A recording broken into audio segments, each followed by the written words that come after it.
Welcome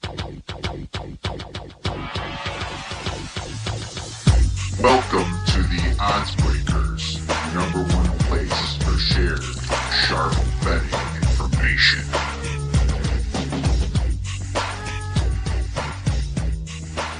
All right, we are back at the Circa Las Vegas, and very excited to talk with some college football, some NFL, and we have some great guests for you because Mike Palm is coming on, the vice president of Circa Sports. And we have Sean Kanaki, our own Sean Kanaki, going to do some talk about NFL divisions and anything he wants to talk about. But first, I'm going to run down and hang out with Vegas Matty. Hopefully, I can run into some of you guys and talk to you about signing up for the contest. We also have some swag that we're giving away, so stop by our desk. It's only going to be around for another hour or two if you're local in Vegas. But you could also just hit me up later on Twitter. If you're here, I'll get you a shirt, get you a lighter, bumper sticker, whatever you want, hat, and get you guys rolling. So that'd be wonderful. So, Sean, you did a lot of work on NFL divisions. So I'm going to let you break it down for a little while I go down and give us your best plays or just some of your plays, or if you're saving some for premium, that's cool. But I'm excited to get back with Vegas Matty and Mike Palm when we're done. So Sean, take over, please. Yeah, everything I'm going to talk about is free on the website. You can check out the full in-depth articles, but I'm going to break down every division real quick here, rapid fire. And we're going to chat and talk about where we're at on each NFL division. So again, all these articles in their full are available on the website at theoddsbreakers.com. You can check them out there, but these are all the plays that I've given out. If you look at my futures betting on the Odds Breakers, had a very successful couple of years in both baseball and football. Baseball right now, we are for sure 3-0 on our preseason previews with what we got done there. We got a couple more that are in limbo yet, but I'm hoping to run off a 5-1 in that baseball futures. And last year, we did very well in the NFL as well. And we also picked the Rams to win the Super Bowl in our futures articles a few years back. And we're able to hit that and get a real nice payday on that one for a bunch of our listeners and also for myself. So let's kind of jump on here and start talking divisions. If you follow along, I kind of start off with each conference and then kind of go back from there. But let's start talking with the NFC West right away. Obviously, the class of the division is going to be the 49ers, and I don't see that changing anytime soon. They've just got too much talent. They've got great coaching. Obviously, Sean McVay and the Rams is solid as well, but Mr. Shanahan certainly knows what he's talking about and what he's doing as they continue to cruise and get things done. And they really should have won the Super Bowl last year, and I think they're going to have a real good shot to get back there again this season.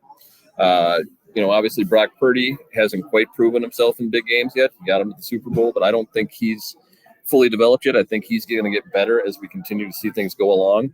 The Brandon Ayuk situation is going to, potentially shake some things up, but I do like the fact that they used a first-round pick on Ricky Pearsall. It gives them another top-tier talent in case they do make the move here. So I do think there's going to be some options for them to really continue to increase the production on offense.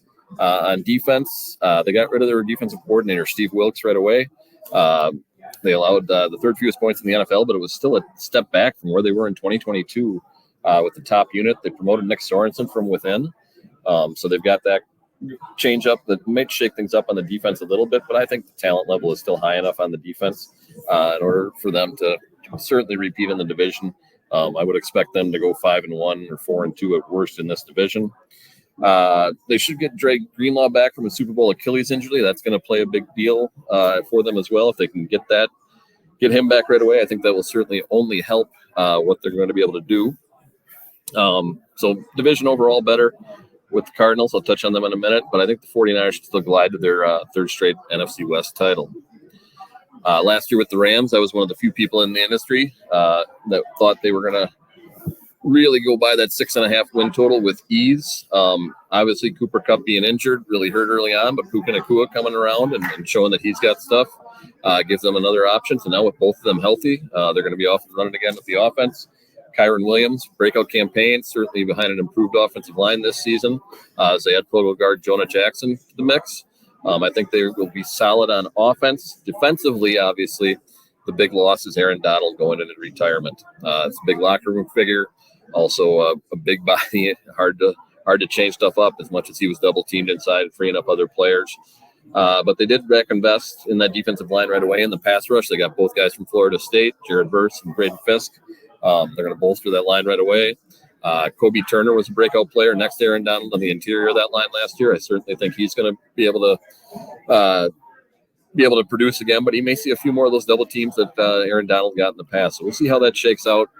I think their secondary took a big hit, losing captain Jordan Fuller, and also losing their defensive coordinator on this side of the ball with Raheem Morris headed out. So I think the defense is going to take a step back. The win total is at 8.5. I'm not touching this one this year, but I think there's certainly a way the Rams can sneak into the playoffs again as well. Seattle Seahawks, a lot of love going out to the Seahawks, and Mike Macdonald potentially for Coach of the Year. He's certainly one of the guys getting a lot of mentions, is potentially turning this team around. I'm not of that mind. I think Pete Carroll was a great coach, and I think him being able to do what he did with the talent in Seattle the last couple of years was pretty amazing. They do have a great receiving core, obviously, on the offensive side with DK Metcalf, Tyler Lockett, and Jackson Smith. They're good, Jim. Najigba, I can't pronounce that one. I'm sorry. They do have a solid running back duo as well with Zach Charbonneau and Kenneth Walker. They have a healthier offensive line, hopefully from what they had last year. Abraham Lucas missed 11 games for him last year. They also had Charles Cross missing some time, so I think the line's going to be a little bit better off if they can stay healthy. Christian Haynes, third rounder, is going to be their starter at right guard, it looks like. So they might have a little bit of a learning curve there with him. But overall, I think this offense should continue to produce at a decent level. The issue last year, and the reason Pete Carroll's gone, is the defense was a mess. They were 30th in EPA. They should still be much better than that. Getting Jonathan Hankins in free agency on the line is good. They also drafted Brian Murphy in the first round. So I think they're going to be more solid along the line. Linebackers, decent unit with Derek Taylor and Bay Mafe. They should have one of the best pass rushing units in the league this year, I do believe. In the secondary, you got Devin Witherspoon, who was the best pick in the draft a couple of years back, I think, and Julian Love. So hopefully defense is a little bit better, but they do lose leading tackler and all-pro Bobby Wagner. So we'll see what shakes out of that defense. If the defense produces anything decent, we will see the Seattle Seahawks certainly make the people picking Mike Macdonald as the Coach of the Year candidate look like geniuses. Arizona Cardinals should be better this year. Healthy Kyler Murray would make a big difference here. They got him some help right away, drafted Marvin Harrison Jr., Michael Wilson, Trey McBride, obviously elite tight end option there. So he's got options to throw to. James Conner and the Cards were fourth in the NFL in rushing. Obviously, Kyler Murray, when he was healthy, helped those stats a little bit too. And they upgraded the offensive line, adding Jonah Williams at tackle from the Bengals. So the defense is the major issue concern. They were 34st in points allowed. They spent most of the money in the offseason to upgrade it. So their Vegas win projection is 6.5. So again, we're going to fly through here. I don't have any action on the NFC West. I think the plays I lean over on both the Cardinals and the Rams. Those totals I think could possibly hit, but I'm not making any official plays on the NFC West. In the NFC North, Detroit Lions are going to be your class here. I think the Packers are going to give them a run for their money, and it should be a closely contested division. But they're still ahead of the Bears, even though they came ahead and got Caleb Williams, and everybody seems to be on the Bears bandwagon jumping on. I actually had the Bears under 7.5 last year. Haven't played anything on them yet this year, but the Lions defense was much improved last year. Obviously the offense with Jared Goff, two-headed monster at Gibbs and Montgomery at running back, and the big main targets, Amon St. Brown and Sam Laporta. They did lose Josh Reynolds. I don't think he was the biggest part of the offense, so likely replaceable. The offensive line added Pro Bowl guard Kevin Zeitler as a senior player out there. So they're going to be better on the offensive side. I think it's as hard as that is to imagine. They will get even better on offense. Defense was much improved. The secondary is a big area of concern where they were 31st in passing yards given up and 25th in defensive EPA. They got Carlton Davis as their top cover man, used 2 top-tier picks on corners as well. Big plays killed the Detroit defense last year. They gave up 69 pass plays of 20 or more yards. So they're going to need to figure that out, and then hopefully they won't have to win every game in a shootout. But I still think they got the best option to win. I think the Packers are improved. Jordan Love obviously looks like something clicked in the second half of last season. As long as he repeats that, he's going to be an elite pass thrower in the league for a long time. David Bakhtiari's going off the line, but he really hasn't played for quite a while. They also moved on from John Runyon. So the offensive line's got a question mark on it. I think that'll be a downgrade for 2024. They also swapped out Aaron Jones for Josh Jacobs, which I think is a downgrade at running back.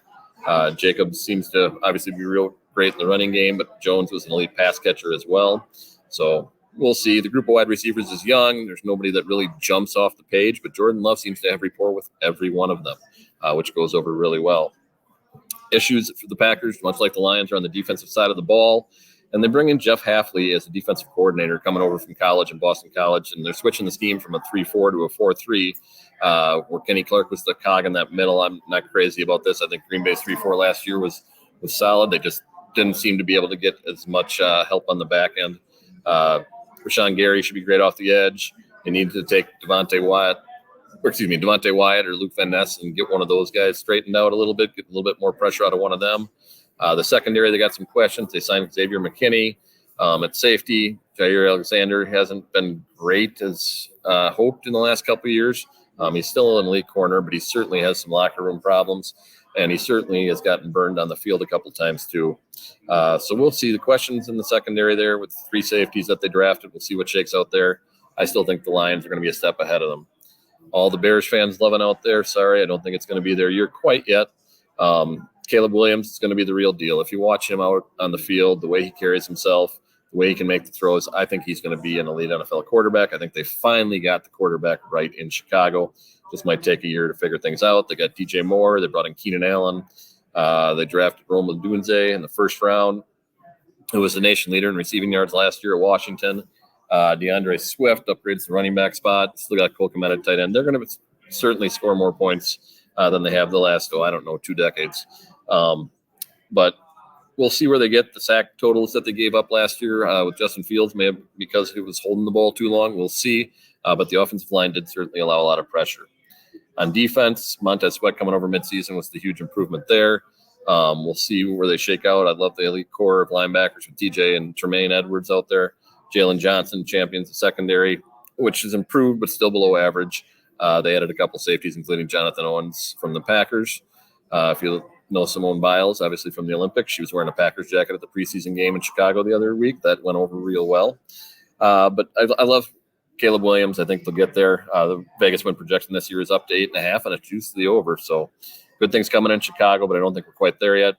Vikings are going to be a dumpster fire. I think J.J. McCarthy going down is going to hurt them even more. Sam Darnold has proven that he's not the answer. This team's probably going to start off 1-6 or 1-7. This team was 3-6 last year without Kirk Cousins. I don't see that improving. Getting Aaron Jones on the offense might help a little bit, but Jordan Addison, T.J. Hawkinson, Justin Jefferson are going to create matchup issues all over the field. It's just going to be up to Darnold to try and figure out a way to get him the ball, and I just don't have faith that he's going to do that. On defense, they lose Daniel Hunter and DJ Wanham on the line on the edges, which is going to hurt. They took a lineman in the first-round pick with Dallas Turner. So we'll see what happens on the defensive line. I'm not expecting a lot of things. The interior of that line is absolutely a mess. They're going to get bulldozed by teams that can run the ball downhill. Blake Cashman, I like, is a good signing. Secondary, Shaquille Griffin's past his prime. They'll start at one corner, and then who knows on the other side. So Brian Flores did pretty good with this unit to keep them in games, but he just doesn't have the talent. Lost more even this year. It's going to take a miracle for them to get to the playoffs. I truly believe that it's going to be a huge rebuilding year. So look for them to go under their under their projection of 6.5 wins. I got it before the injury to McCarthy at plus 145. It's certainly not going to be that good coming in now. I'm going to look it up for you quick as I move on into the next division here for you. But we'll pull that up real quick. And where is Minnesota on here currently after the injury? Minnesota is down to plus 115 at the under on 6.5. I still like that. Not as much as I did when I got the 145, but certainly looking good there. Moving quickly on to the NFC South. Going to be back with a guest in about 10 minutes. We might not get to the AFC, and that's okay. NFC South, Atlanta Falcons should be the team to look for. Desmond Ridder obviously wasn't the answer. They brought in Kirk Cousins. Still solid at running back with Bijan Robinson and Tyler Algier. Drake London's going to be joined by Darnell Mooney, which gives them a little bit more weapons. They got all 5 starters back on the offensive line. Pass protection was a bit of an issue as they gave up 2.4 sacks per game, even with the limited pass attempts that they had. So that's going to be their big issue on offense. Defense was sturdy. Really good against the run. They'll switch to a 3-4 scheme. which I think will be fairly good for him. The linebacking core is extremely athletic.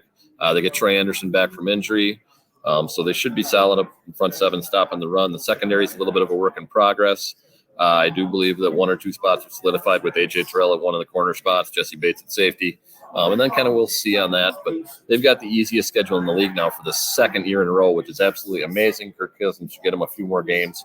That win projection's up at 9.5, and I still think they are the favorite to win that division. New Orleans, I've had these guys live to win the division each of the last 2 years, and they haven't been able to get it done for me. So not playing them this year, no matter what shakes out. Big change with their foot on offense. Pete Carmichael was let go. Clint Kubiak comes in. Kyle Shanahan was Kyle Shanahan's passing coordinator in San Francisco, so I think there's going to be some good things happening with Derek Carr and the group down there.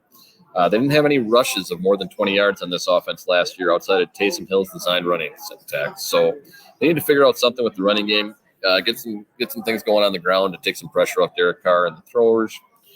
Michael Thomas is obviously an elite wide receiver, but he is gone or was an elite wide receiver before all of his injuries. He's got everything else with him coming back. Chris Olave is the current elite wide receiver. He's going to be a franchise guy. The biggest fix, much like Atlanta, they need to figure out the offensive line. Derek Carr got knocked out of 3 different games because they couldn't keep him upright, couldn't open the holes in the running game. They took a tackle, Talise Fuaga, with the 14th overall pick. They added Lucas Patrick in free agency, so the line should be better, but this is still going to be a problem for them. So offensive line theme here, again, in the NFC South is the issues, much like the NFC North. Their defense went backward in both rushing and passing categories in 2023. They were in bottom 5 on the league in attacks, pressures, and sacks. Chase Young is an addition, but he has certainly never lived up to expectations. Demario Davis and the linebacking crew is fairly underwhelming in the secondary, which is the strength of the group. I love the Kool-Aid McKinstry in the second round. I think he is actually a guy that should have gone in the first round. They're certainly not going to be a ton better as an overall unit. Age and injury is a concern. They got 3 starters over 30 now on the defense, so we will have to wait and see what shakes out there. I think the Saints are the second best in the division. Baker Mayfield and the Bucs, the division winners from last year. 3rd straight division crown for the Buccaneers. Even though Tom Brady, Baker can do it. He's shown that he is a gamer. He certainly didn't live up to expectations earlier in his career, but I think he's playing at a level that makes him a top 15 starter in the NFL for sure. Maybe top 10, probably top 15 though. They need to get their rushing attack going in Tampa as well. They were 27th in EPA on the ground. I like Rachaad White. He's a solid back. He led the league in offensive snaps. They got to get him some help. All the playmakers are back with Mike Evans, Chris Godwin, and Kate Otten. So we'll see on the offense. I don't think there's going to be much change there. The defense was really good against the run with Lavonte David at at linebacker. And they got nose tackle Vita Vea. So both of those players were solid, leading them against the run. Secondary, you got Antoine Winfield Jr., Jordan Whitehead, they got in free agency. Corners were an issue all over in 2023. I think they lost some depth and skill from those positions as well. So the corners are going to be the issues for Tampa Bay. I just think with them having to play the first place schedule, they're going to be a little behind both the Falcons and the Saints. The Carolina Panthers, what do you say? Well, you say Bryce Young wasn't the right one to take first overall. I don't know what else you can say. 11 touchdowns, 10 interceptions, and 62 sacks on the season. For Mr. Young, it certainly doesn't look like it's going to get any better anytime soon. Deontay Johnson is that number 1 option with the receiving core. We'll see. Jonathan Mingo, Adam Thielen. I just don't think those guys are the answer for Young either. They made a big splash at guard, signing Robert Hunt to a $100 million deal, so hopefully gets a little bit better protection. But 62 sacks is not good for a young quarterback, and they certainly aren't going to improve a ton this year. Defense, they traded away their best player, Brian Burns, to the Giants for almost no return. They got free agents Jadeveon Clowney and DJ Wanham, which should help on the line a little bit. Shaq Thomas comes back from a knee injury. I think the defense is going to be better, and we'll see. But losing Burns, they lost Luvo. It's a unit. You know, Frankie Luvo is a very versatile linebacker, but they should still be better than last year. I don't see how they're going to be worse. 26th in EPA and defense. Interesting stat on the Panthers. They never took a snap with a lead in the fourth quarter. They won both of their games on the last play on field goals. So we'll see if that changes at all in 2024. Never take a snap with a lead in the fourth quarter an entire NFL season. That's almost unheard of. With that division, as far as plays go, I'm taking the Saints over 7.5. They get the NFC East and the AFC West as their opponent divisions. They should get 3 and 4 wins there, 3 or 4 wins out of those groupings. The second place schedule isn't easy. They host the Browns and the Rams, and they're at Green Bay, and they probably will need to win, I'm guessing, 3 division games to hit that 8-win plateau, and I think they can get that done. They beat Carolina twice, sneak 1 off of Tampa, 1 off Atlanta. They go 4-2 in the division. They should get to that 8-win mark. It's kind of where I'm thinking. So I took the Saints over 7.5 in the NFC South. Moving on to the NFC East. Give you the breakdown here. I am still on the Cowboys. The first place schedule is tough, but I think Mike McCarthy is a great regular season coach. Obviously, he does a ton with talent. His scheme on offense, working with the group, has always evolved and gotten better over the years. He certainly incorporates new things every year. Don't like the change at running back. Tony Pollard going out, bringing back Zeke, who certainly wasn't productive in New England last season. CeeDee Lamb, we'll see what happens with that situation. That could change my outlook on this real quick if he isn't going to be suiting up. I like Brandon Cooks. I love Jake Ferguson, Wisconsin boy. Big safety blanket for Dak Prescott for sure. The line's in flux. They lose the left tackle and center, so it will be the biggest issue on offense for them. But I think, Mike McCarthy will figure this stuff out. They should still be a very productive offense. The defense centered around Micah Parsons. His ability to get to the quarterback has been phenomenal. Adding Eric Kendricks, who was a top 5 linebacker for me in the NFL last season. Mike Zimmer coming in, got a little bit smaller on the D-line, probably part of his plans. We'll see where they end up. The corners are going to be the make or break for the Cowboys, right? Trevon Diggs, Leron Bland, they're feast or famine players, right? They make a lot of big plays, a lot of interceptions, but they also give up some big plays and take a lot of chances. They could take a step back in both offense and defense this year. But I think they're going to be the first repeat champion in the NFC East since 2004. Eagles currently the favorites to win. They collapsed down the stretch last season, especially on the defensive side of the ball. Vic Fangio comes in from Miami to be closer to home. Jalen Hurts certainly looks like he can make things happen. I like Kellen Moore coming in as a new offensive coordinator. Certainly has experience working with a mobile quarterback like Dak in his younger days. And then the big ad, Saquon Barkley. So if he's able to get the running game going between Hurts and Barkley, which I certainly think they will, they're going to be in good shape, score a lot of points with A.J. Brown and Devonta Smith. O-line loses Jason Kelsey, which obviously is going to be a big thing to replace, but they've got one of the top tackle pairings in the league. That didn't change at all, so they're going to be solid on offense again. The defense was and still is the question for the Birds last season, who ended up with just a plus 5-point differential despite putting up 433 points. So Vic Fangio is going to have to get that fixed if they're going to improve and overtake the Cowboys. It's possible he does, but I think they lost a lot of production on that line in 2023. I think they took another step back, trading Hassan Reddick. They lost Fletcher Cox to retirement. Their linebacker core wasn't great. Devon White isn't that big of an addition in my book. The only improvement should be in the secondary where they drafted Quinion Marshall and Copper DeJean. They've got an easier schedule than the Cowboys. It could be the difference in winning the division. But again, I still lean on the Cowboys here. I think Mike McCarthy will get it done in the regular season. And I just don't trust the Philly defense. Obviously, Vic Fangio's got a huge name for himself and does a lot of great stuff. But I don't trust him to turn around that defense and get them into the promised land of the NFC East Championship. Washington Commanders made a whole bunch of changes with Dan Quinn coming in. Got a lot of different things going on. Jalen Daniels be the starter. Cliff Kingsbury is a great guy to have as your offensive coordinator and QB coach. He's going to do some good stuff with Daniels, I think. Brian Robinson, Austin Eckler, solid options behind him, especially Eckler as a pass catching back. Going to give him a lot of security blanket type status. Tight end with Zach Ertz, same idea. I think Kingsbury knows how to use the tight end extremely well. The offensive line, however, was awful. Should be better with the signing of Nick Allegretti. I think that'll help him out a little bit. They didn't dish out a lot of long-term deals. They did get Bobby Wagner and Frankie Lavu, a couple of veteran linebackers. The defense should be better just by those guys coming in, leadership and skill. D-line strong on the inside. They don't have much at defensive end, and I love the pickup of the cornerback, Mike Sanderstill. He'll start off the nickelback, should be good. but they're going to be bottom of the barrel in the division alongside the New York Football Giants, who paid Daniel Jones, which was the wrong thing to do. Nothing in my book in 2022 said that we should pay Daniel Jones. They had a fluky win-loss record. Now they're going to pay for it, and I think the front office on there is going to be on their way out along with the coach. Saquon Barkley getting replaced by Devin Singletary isn't awful. He's certainly a talented guy. They need the top pick, Malik Neighbors, to be elite for Jones to have a shot at any growth in the passing game, however, and I think he's already proven that there's no more growth to be had. 266 points scored in 2023 is miserable, and I don't think it's going to get any better in 2024. Little infighting on the defensive side of the ball. Wink Martindale is gone after fighting with Mr. Dable.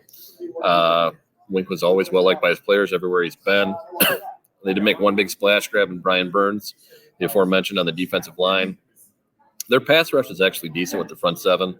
Kayvon Thibodeau, Dexter Lawrence pushing up the middle. They do get to the quarterback fairly well, but they'll need to get pressure because the four in the secondary are certainly not good. Xavier McKinney's gone. They're going to have at least two rookies starting in the secondary. I don't see Daniel Jones and company making any headway up the standings this year, and it's just going to be miserable for New York Giants fans. I'm sorry. I don't know when they're going to cut the cord and pay the money to Mr. Jones, but I think you're going to be in trouble with that. My NFC East action, again, I'm taking the Cowboys here. Hopefully we got 9.5 wins. I think I'm going to take the over on that at minus 145 just for a half unit. I'm splitting up a 1 unit bet here. Half unit on the over 9.5 and a half unit on the plus 170 to win the NFC East. Those are my two best plays in the NFC East. We're going to be having some guests coming on here shortly, but I'm going to talk just a little bit about some horse racing while we're waiting for the next guest to come on. Let's take a look at the Travers coming up on Saturday at Saratoga. Some good stuff there. Some of the big horses that have been hammering it out against each other all summer long with the 3-year-olds are going to be back again fighting it out in New York. As I pull up the race sheet here, we'll take a look. Obviously, the main horse for me and the one I've been on quite a bit, and I'm not sure I'm going to be able to pull the trigger yet again, is Sierra Leone. Will Sierra Leone be able to finally punch through and win a big race against some of the other groupings that he hasn't been able to take off yet? Fierceness has obviously been real solid, and Sierra Leone as a closing horse hasn't really performed well when he's had to come from way behind with some of these big starters. I think there's some issues there, maybe with their plan of attack, and I think they got to figure out a way to go after it a little bit earlier. You know, I just don't see him coming back against these top horses. You've got Dornoch, Fierceness, and Torpedo Anna all in the race that are all going to get out a little bit quicker, and they're all good enough to hold off Sierra Leone. So at some point, Chad Brown's got to train strategy on the horse here and maybe bring him up into a little bit more of a stalking position rather than coming from all the way in the back. I think that may be the key for Sierra Leone. We'll see if they change out tactics. If they don't, I don't think he's going to catch in again. He's going to come in second or third and not be able to catch the best of the group coming out. I like Torpedo Anna in this one coming off the inside. I don't think she'll be in the lead right away. I think Dornoch and Fierceness are both going to rake out from the outside and try and get to that first spot ahead of her. But I don't think she's going to get pinned down on the rail too bad. She should be in second or third position coming around the first turn. And then we'll see what goes on after that. But I think, you know, from what I've seen from her kicking down, obviously she hasn't lost in her last 4 and hasn't really faced this grouping either. So it'll be a change of pace for them, you know, with Fierceness, Dornoch, and Sierra Leone having been battled out together. I'd look for Torpedo Anna to continue the role. That's going to be my top pick, the one horse in the Travers tomorrow. So look for Torpedo Anna in the 1 spot. I'm going to put Sierra Leone in the 2 with Fierceness, and then probably all in the under in a little trifecta bet. I think that's the way I'm going to look at it. I don't think Dornoch is going to get it done again. Last 2 races have been great. Got past Mindframe and Sierra Leone 2 times ago out. Also at Saratoga at the Belmont. And the Haskell in the grade 1 also beat Mindframe yet again. So I'm gonna say Dornoch's gonna fall off here. Obviously, there were some performances earlier on the Kentucky Derby and the Bluegrass, where Sierra Leone was able to reel them in. I think they were going to do that again. So we got guests coming back in. That's right. That's right. Little horse racing, little NFL divisions, all ready to go. Going to pass it off here. Welcome back, Kiev. Thank you very much. We have a wonderful guest from a podcast that's been around for a long time now in this industry. Kramer is going to be coming on from Sports Gambling Podcast, and I'd love to hear some of his takes. Kramer is been sports betting for a very long time. He does all kinds of work at VSiN, and he's here to enjoy all the fun for the weekend. So, Kramer, welcome to the show. How the heck you doing, man? Dude. little all right, sorry. Doing great. Just got my entries in to the Circa Millions, Circa Survivor. I just hit a hand pay at the NFL slot machine. Just cashed $1,500. So I'm feeling good right now. That's fantastic, man. 1,500 slot. What slot was that? It's the NFL slot machine. It's right over by Saginaw's at the Circa. It's part of my handicapping model. The Giants have been hot. The Raiders have been hot. It's been amazing. I know most people wouldn't use a slot machine for a handicapping model, but it's been good. Yeah. It's funny. NFL slot, of course, it's an NFL slot. Kramer's right here down on the floor. Well, that is fantastic. But man, you were one of the early podcasts I was listening to. I remember, driving up to Vegas. It was probably like 2014 or something, 15. I don't know. It was pretty dang early. And I was listening to you guys. I'm like, well, that's cool. You know, I was like, it was just before I started the Oddsbreakers a couple of years. Maybe you were some of the reasons, but tell us a little bit about the Sports Gambling Podcast, man. Yeah, like you were saying, we started before gambling and podcasting was a thing. 2011, Sean Stacking the Money Green, we started recording a weekly show breaking down football. And the first year we just stopped in the off season, and then we kept growing from there. And it turns out people like NFL. They like hearing people pick games, and yeah, we kind of bring the funny, bring the entertainment, but also we picked every NFL game since 2011. So that is wonderful. I think you've placed pretty high in the Super Contest before, or at least one of them. So you are definitely not new to these things, are you? No, so early Super Contests had some success, and then when they started raking those evil corporations, we came over to Millions. Haven't had a huge cash. Finished in the top 50 one year.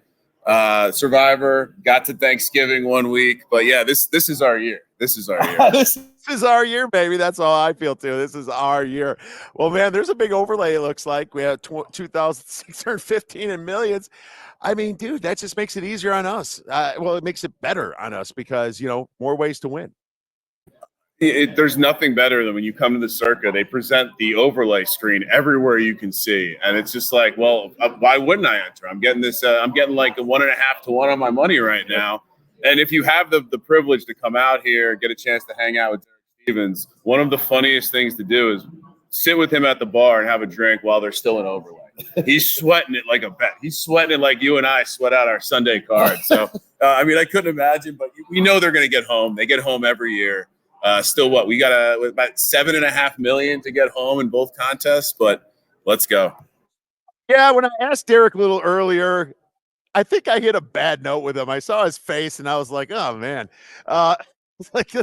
he doesn't love giving away free money. He loves giving away free good times to you. That's what he does. But it's like, why the man does so much for you. Why shouldn't it get to 6 million? And that's kind of the other side of things. The greedy sports bettor in me makes it want to stop right now. And then obviously the person in me wants to help Derek out as much as you can. But you guys can come down here to Vegas. You still have over 2 weeks left to get in. You can get your red eye, whatever it is, and get in these contests. We got some great proxies here. Obviously, Vegas Mag's coming in a little bit past the top of the hour. But Kramer's excited. I'm excited. And the Sports Gambling Podcast is excited as well. Before you go, can you tell us a team in the NFL that's either underrated, you think, coming in, or overrated, or even both? I'll start with overrated. I think it's the Falcons. I think this Atlanta Falcons team is filled with organizational just rot. From the ownership to the GM, we saw it during the draft situation, all the way down to the coaches. Raheem Morris, we know who he is. 4 wins, multiple seasons. Offensive and defensive coordinators have never called plays at the NFL level, and you have a whole bunch of guys who have never done it. But because Kirk Cousins is showing up, now we're there. I've actually taken a crazy long shot on the Falcons to have the most losses. Wow. 150 to 1. Again, Raheem Morris has done 4 wins before. We can get there. I'm not a believer in Kirk Cousins. Yeah, I think that things could slide pretty quickly here. So that's my overrated team. My underrated team, I am all about the Tennessee Titans this year. I love Callahan coming in, stealing his dad away from the Cleveland Browns. Will Levis, prove it year. They bring in all the tools. Calvin Ridley is in the Jamar Chase role. And the defense, there could be we need a little help there. But I'll give you a fun bet that isn't decent defense dependent. Will Levis at the Circa right now to lead the league in passing yards is 66 to 1. The pass rate over expectation of this team is expected to be near the tops of the league. The defense could be bad. If things work out, in Joe Burrow's first year in this offense in Cincinnati, he threw for 4,600 yards, which would have been just short of Tua's mark last year. So I love the Tennessee Titans to get it to be good this year and compete. Love that, but I love Will Levis to have a standout year more. We're going to cook with mayo this season. Levis is your man. Well, he was in some really funny commercials lately.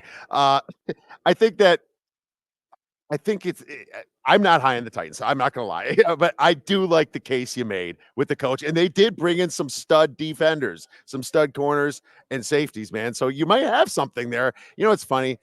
Beginning of the season, somebody starts liking something that's respected person. Then it just kind of rolls down the hill, snowballs, right? Everyone starts getting on, and then all of a sudden, I like this team. I like this team. I like the Eagles this year. I'm hearing a lot about the Eagles and stuff, but I think it's the creative way of thinking, like you are, is where you make money betting, doesn't it?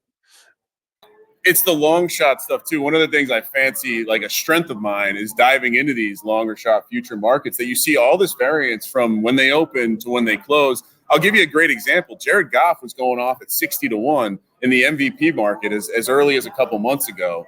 And you look at the situation, well, number 1 seeds generally produce the MVP. The Lions are like a 7 to 1 1 seed price. So how is the disparity between the Jared Goff? So now what has happened? Jared Goff MVP is down to 20 to 1. Right. So we've seen those prices converge. Right. And I think in general, you can find a lot of value.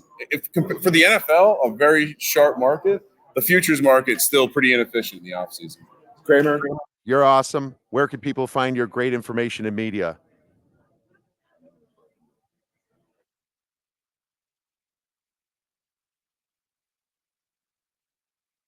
Quick technical difficulty. Here we go. Unmute.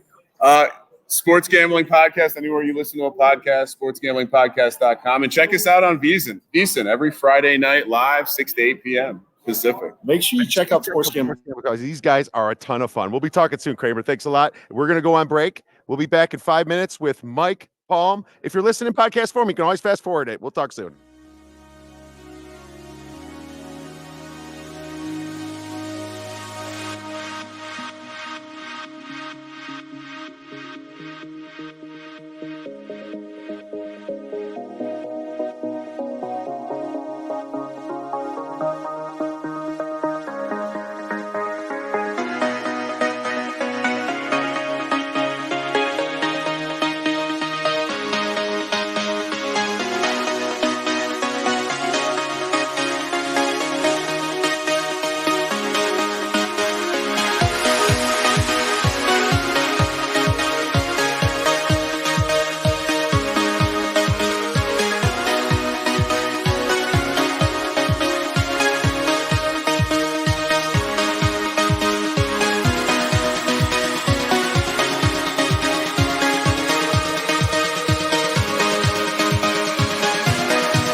All right, we are back. Just waiting on Mike Palm, but Sean, we kind of left off somewhere talking a little AFC divisions. How that? So where you want to start?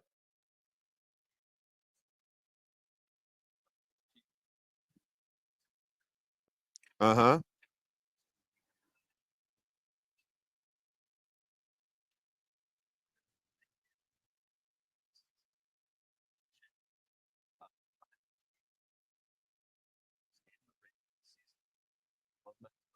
Vegas, defensive side of the ball. I don't think Gardner Minshew or not like good enough to raise any playoff berth on that side of things. The Broncos, X looks fantastic against broad defenses in the preseason. I mean, his odds had to drop to rookie of the year, I would think. I would think he certainly did. The Broncos rookie of the year is going to be interesting for him, but I don't think the team's going to be good enough at all. The defense was a disaster. Justin Simmons is gone in the secondary. Pat Surtain can't cover everybody, so they're going to be a little bit rough, especially on the defensive side of the ball.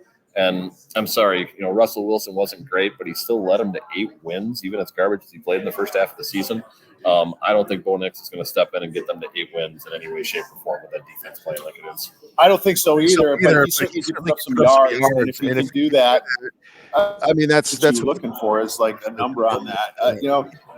The problem is that everyone's in love with Caleb Williams, and I think there's going to be a lot of voters for him if he has a decent year. I think the Bears should get to 8 or 9 wins just based upon their schedule and the fact that Minnesota's down a little bit now, and they have the 4th place schedule. What can you say? They play the easier teams. It's just the way the NFL is. It kind of corrects itself. So that's what we usually have to deal with. But it looks like our guest is almost here. So we're going to bring on Mike Palm here and talk a little bit of football. And we're going to talk a little bit of contest here. I'm sitting here probably going to go for another 30 minutes of this show with Mike and Vegas Matty and a couple other wonderful guests. We're going to be here at the Circa, so you come by and see us. We are looking probably to get into at least one Survivor, one Circa Millions. I have to decide that yet, but we're really excited to have Mike on here, and here he is, Mike, sitting next to me.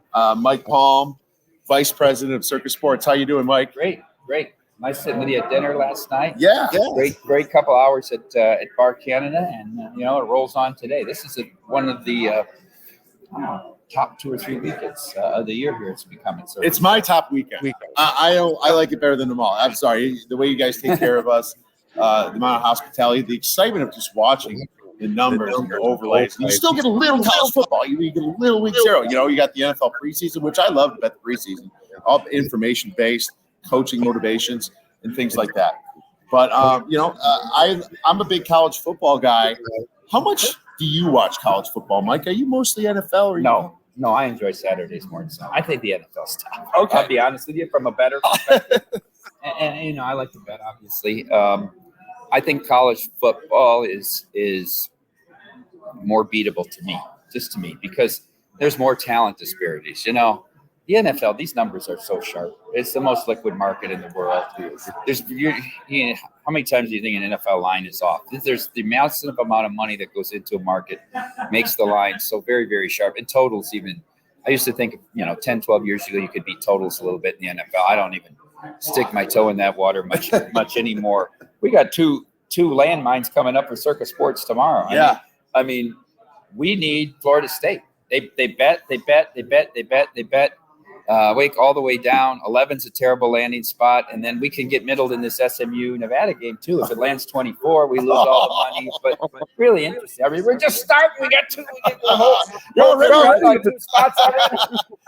That's a little bit on middling. He's not so much. You brought that up. You think? Yeah, I'm sure that it's a challenge and it's always worried about. But I have a prop idea for college football that I'd like to possibly ask to see if you think about it and bring it up. I believe in the Power 4 conferences that no team is going to go undefeated. Okay, so you look at Georgia. They're going to have a rougher schedule. You look at Ohio State. They still got to go Oregon.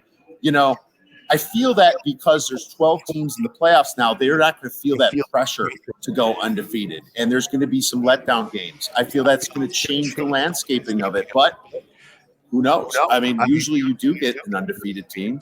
I would think so. I've seen it many times in the last 4 or 5 years, whether it be Alabama. I mean, and this is regular season. I'm not counting playoffs. I would wonder where you price that prop, and I would love to see. You count the conference championship. No, I don't. Only regular season, because some, I think that makes it more interesting. Because I don't want to do all of them, because I think Liberty's schedule's too easy. Boise State kind of too easy in a way. I feel if you can probably make it more juice to one side. But I would think of pricing out that prop, and I would be a customer. I'm going to have our guys mull that over, and I'm going to ask them what the number would be on that market first before we consider hanging it. But two ways: one, only regular season, one counting the conference championship games. Obviously, it's different. I'm just trying to think of who would be your biggest obstacle to the non-undefeated. That game's at Oregon. Ohio State at Oregon. So it's tough to say Ohio State because they have to go to outstate. They go to Penn State, too. I mean, that's what – and Georgia goes to Ole Miss. Georgia, and they have to go to Texas, right? They go to Austin. Yes, and Alabama. They might be going to Alabama, too. It's tough. It's an interesting prop. Yeah. The Big 12 is so deep. I think everybody in the Big 12 might have 2 losses, even though everybody says just put Utah in the playoffs. They're it's such a deep league.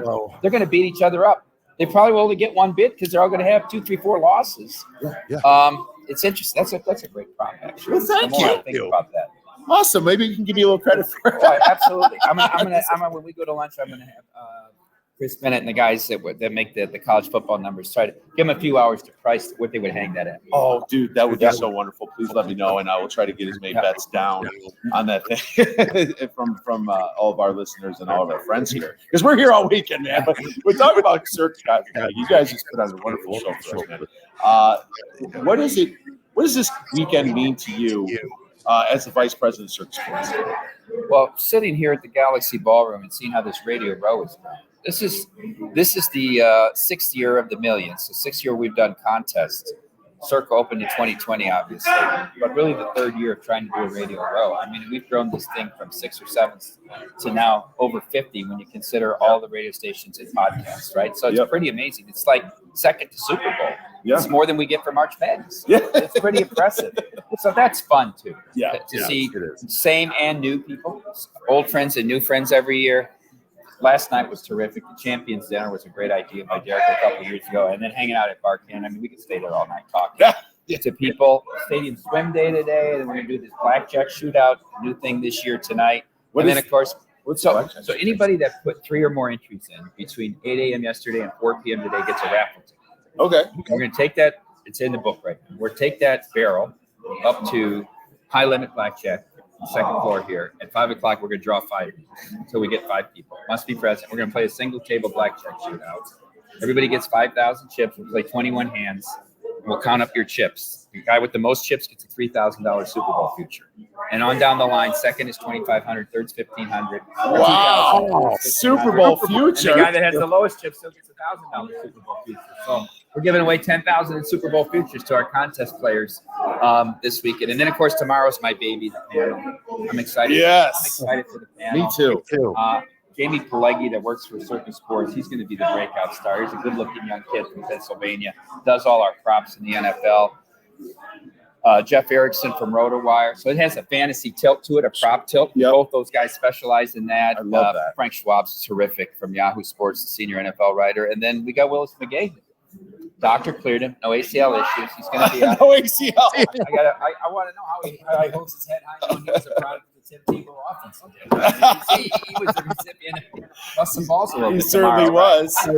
Oh, man. Let's see if he's honest. He's honest with his thoughts tomorrow. No, that panel's going to be awesome from 1 to 3. And I'm very excited for it. I always love coming up with good questions. Try to stump these guys. That's what I try to do. So that's going to be wonderful, man. Quick want to bring up how well Circa does, or how they treat their patrons, their guests, clients. I see how sports books around the nation are kind of like well, this state's taxing me too high, I'm going to add a little extra juice, or we're going to take some off the net winnings. What do you think about those tactics? And is it more of a frown on the industry? What the problem is the outrageous tax rates. Let's start off there because number one, you're competing with these offshore bookmakers that don't have to pay an excise tax. If you come here today and you put a bet on the Chiefs to win the Super Bowl, let's say you bet $40,000 on the Chiefs. Every month, including August and including February, until that bet's decided, all regulated bookmakers have to pay 0.25% of what you bet to the federal government in the sports excise tax. Offshore doesn't have to pay that, right? Right. They don't. Now the state wants to tax. I used to think 15 was pushing it when we went into Illinois, but I mean, you're at 50% in New York, 40% in Tennessee. I mean, I saw New Jersey's coming online and they proposed a 10% tax. That's reasonable.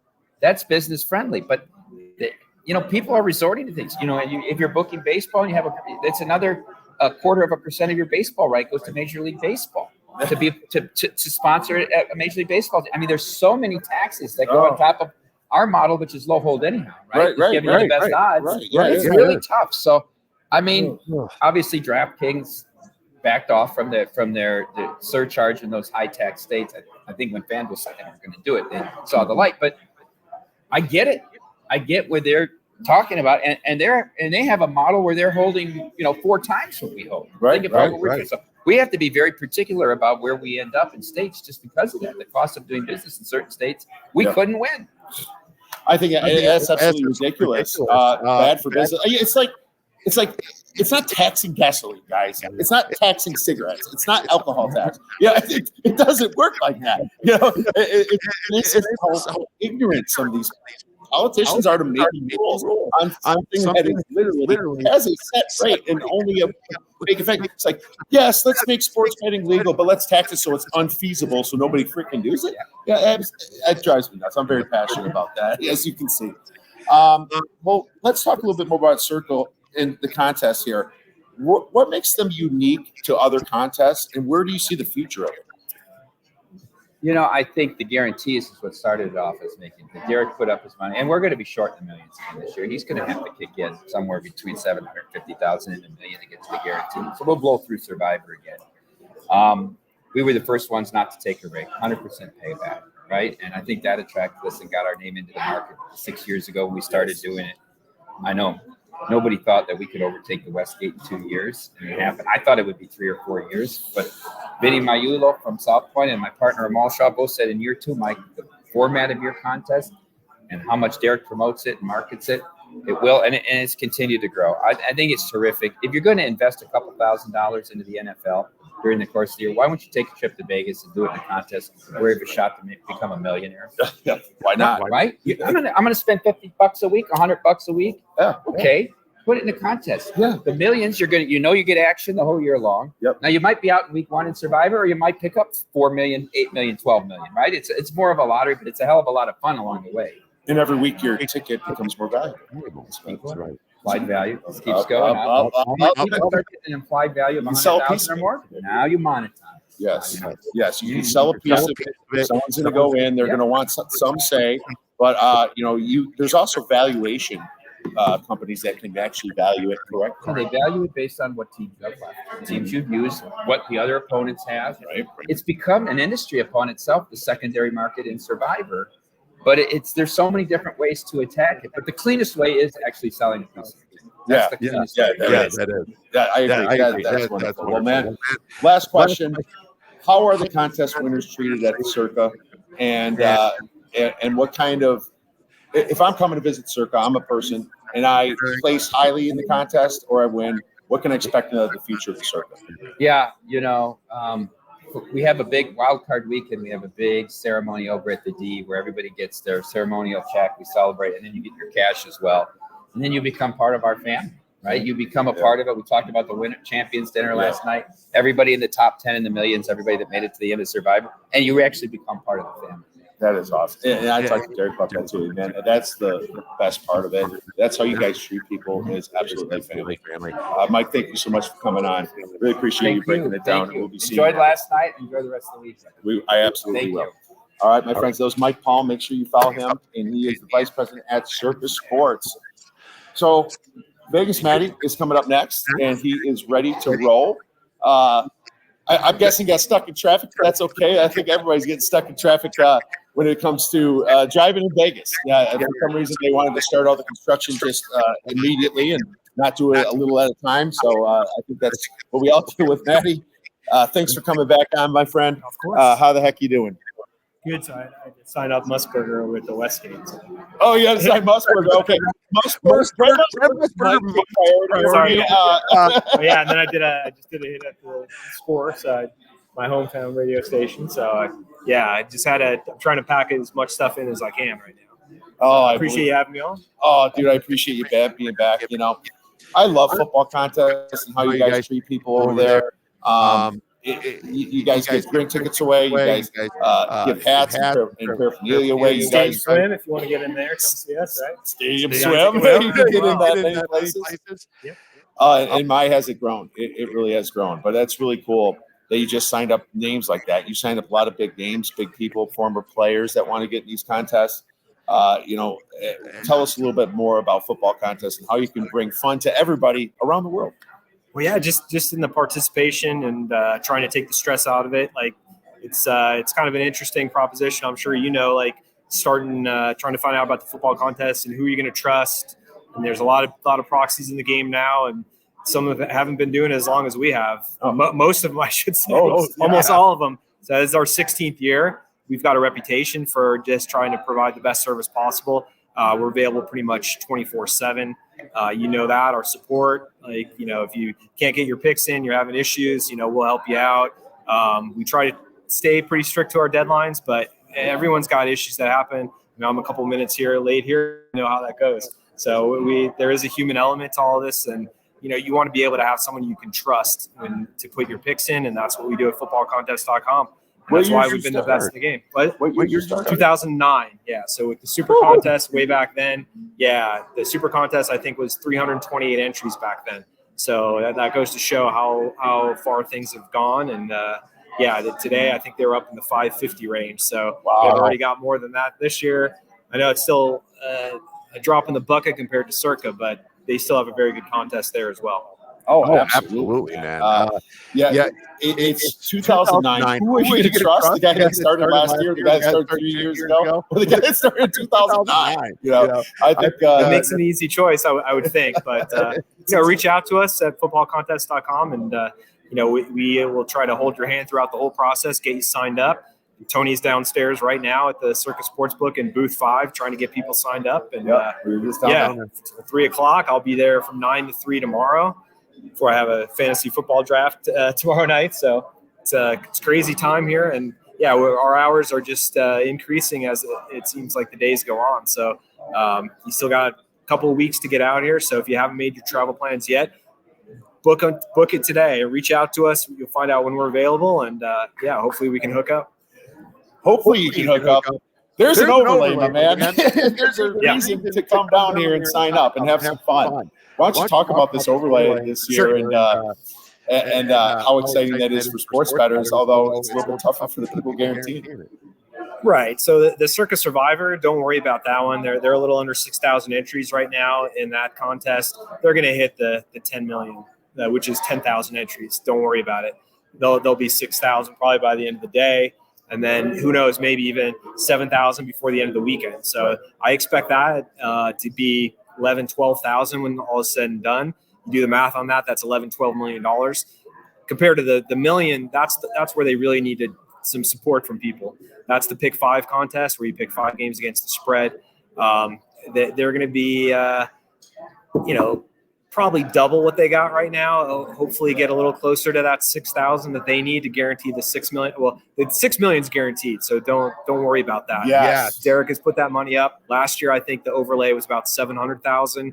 This year, it might be closer to 5, maybe less for Derek's sake, but we'll see what happens. A lot of people come in these last 2 weeks to sign up. Yeah, a lot of people do come in these last few weeks. Well, if I was wanting to reach out to you, maybe I'm living in Pennsylvania, wherever. What do I do it by phone or do I do it by email? How do I do that? Yeah, you can either or. I mean, I'm not going to give out my digits on the air here, but I mean, you go to footballcontest.com. You can reach out to us, and then a lot of people, they have questions. We'll answer as many as we can over email. But then again, if you want someone to talk to, we're fine giving you the number to call, and we'll answer those questions for you. Hopefully make you feel a little more at ease about signing up, because it is a big investment, especially those guys who want to put the 10 G's down on the 10 survivors. I mean, they want to be able to trust somebody who's going to be able to put them in and not lose sleep over it. And that's us. Yes. We're there for you. Yeah, make sure you do that, guys. Reach out to Matty, reach out to Tony.